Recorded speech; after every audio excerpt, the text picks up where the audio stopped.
if you want to get into film photography, get yourself one of these. Canon EOS film cameras.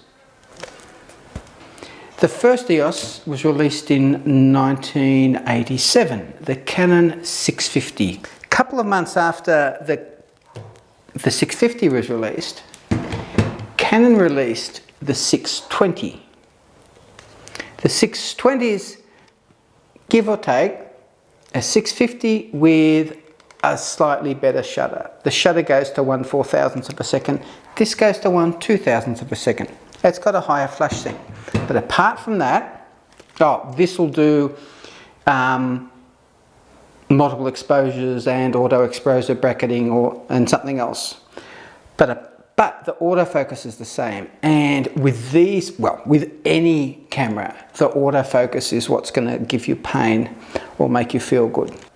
2 years after these were released, Canon released the EOS 630. Now, it's called the EOS 600 in Europe and the rest of the world, so Australia, where I'm from. It was 630 in America and 630 in Japan.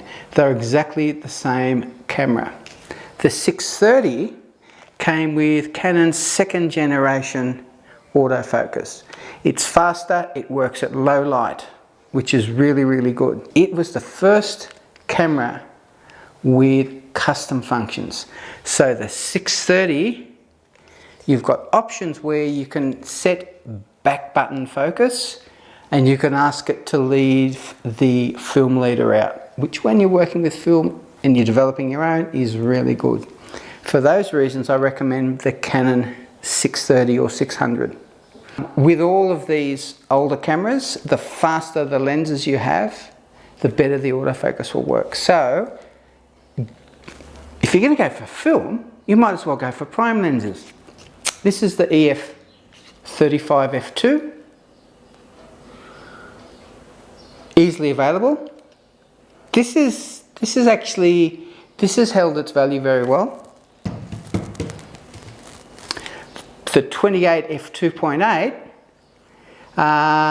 isn't considered as much as the 35.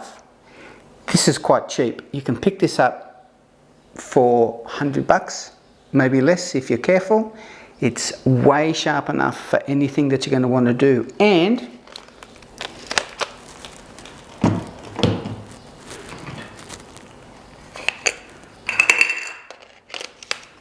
it will work perfectly fine on your full frame Canon. In fact, it'll work on a crop sensor Canon as well, but a 28 on a crop sensor is not really worth doing much with.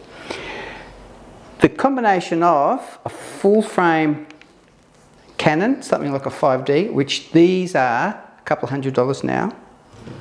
You can pick up first generation Canon, a Canon film camera, EOS film camera now for, well, practically free. A slightly better one, you're going to pay $50. You can pay for the top of the range EOS ones. You can pay pretty close to $1,000 if you want.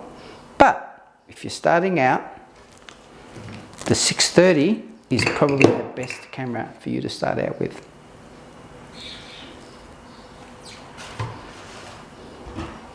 I have to turn it off.